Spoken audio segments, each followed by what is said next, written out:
Alright, so if you're watching this video, I'm assuming you're not afraid to get a little bit nerdy, because you already saw the first one and heeded my warning. And what this is gonna get into is the ideas of projection, cross-sections, and extrapolation, or inflation, expansion, however you want to call it. They're just different words, different ways that you can accomplish collapsing and expanding, or going up and down by one dimension. Specifically, up and down by one dimension is the main idea here, but there's different ways to do it. And one of the ways to do it, I will first cover cross-sections. So say you have a cube. Well, I'll start a little bit easier. Let's say you have a line, and you want to cut a cross-section out of that. So you divide it up somewhere, and what do you get? That's, left on that sheet of paper or fucking whatever. It's a point. So that is 0 dimensions. You effectively just went from 1 to 0. And if you were to do that with 2 dimensions, if you cut, say, a square down wherever within that square, what do you get? You just get a line shown on that sheet of paper, that plane. And now if you do that with a cube, you have a little bit more options. You're going to get more than a line. And there's a lot of different things you can get from that. But I'm going to focus mainly on the easy shapes. So say you have the cube, and you say, I want to cut a cross section right at the very edge. So that edge is not going to move, or that face. And you end up with a square. And, same for down here, you end up with the square, wherever. Square. And other ways that you can do that, you could say cut a cross section down the middle. Boom. Both the points move inward. And as I talked about in the earlier video, whenever you do that, you still have the original shape there in your mind to expand back into later. And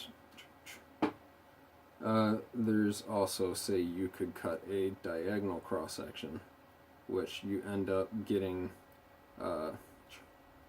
more of a rectangle, an angled rectangle, that of course you could hinge up.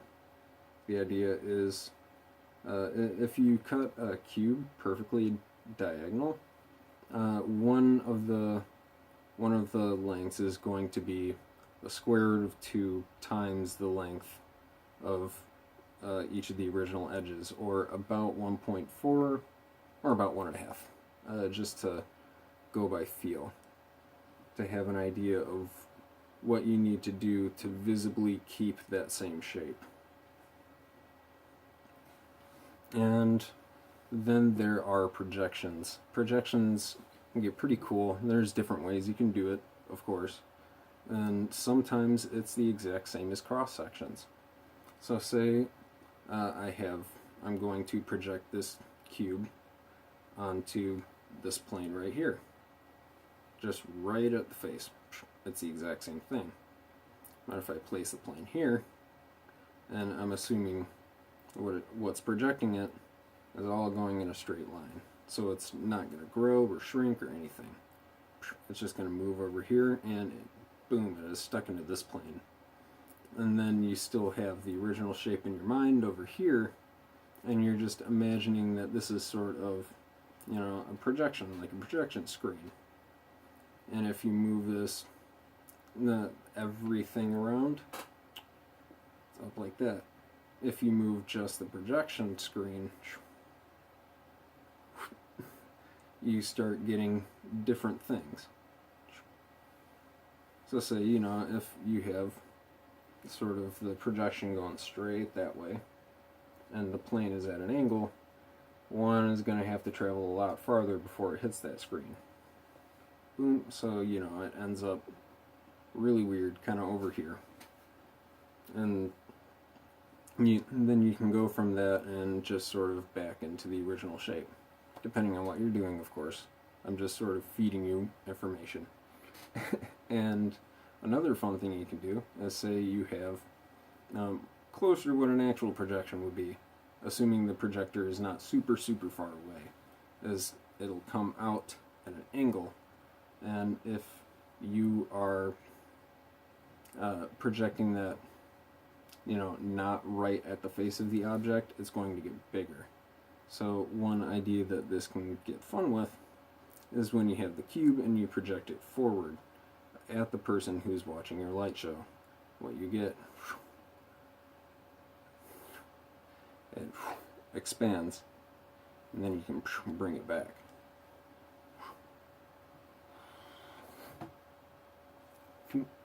Stick the screen, project it there, boom. And when I moved that projected screen, I had the object, and it rotated with it. So when I brought it back, it was back here. It doesn't necessarily have to do that, but it'll be a little bit harder to show, basically. And then I sort of lost track of where I was going in my head. Oh yes, now how to expand. This is where it starts getting a little bit crazy, at least in your head, and it starts really expanding in the way you see the space around you. And I'll start with the square, the lonely old square, and take what I said earlier about it being part of the cube you started with, and saying, alright, it's not just part of the cube that I started with, it's also part of this cube down here.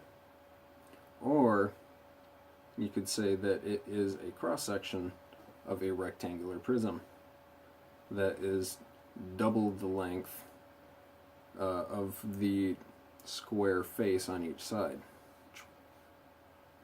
Or you could say it's not quite double, say it's a normal cube cut in half.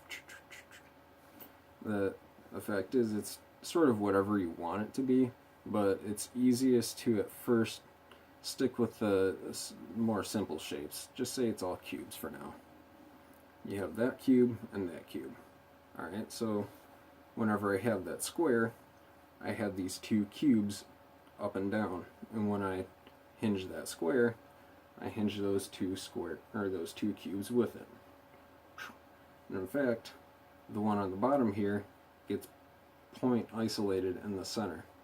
So the center of the cube never moves.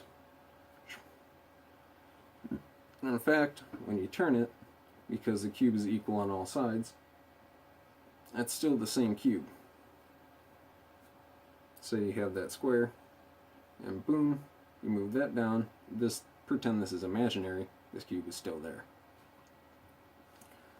And this gets a little bit more crazy when you're dealing with lines, because the less information you have, the more that you can extrapolate. And that is essentially what I call this idea extrapolation. And yes, it is a mathematical term. I did look up to make sure that I was using the right terms for this. And what that means is you're giving a limited set of data, in this case, just a lower dimensional shape, and from that you infer that there's more to that. So for a square, you could infer that it's part of a cube. You could infer that it's part of a square pyramid, for all I care. But the idea is there's something there. And from a line, it's part of 4 different squares. At least if you're just dealing on the 90-degree axes. If you're doing more than that, there's technically an infinite amount of squares going around in a circle. But I'm sticking with the 4. And so you could think whenever you have a line, you have sort of these fins jutting out from it at all times. And they're always there, they never go away. And the more that you can keep that idea in your head, the easier it is going to be to do sort of more, just more in general. When you have a point, that could be an infinite amount of things. But also with a line, you can go further.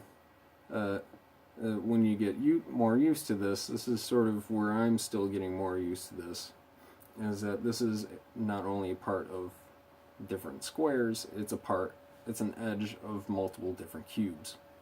So you could have, say, this line right here is an edge to this cube, as well as an edge to that cube, and an edge to that cube, and an edge to this cube.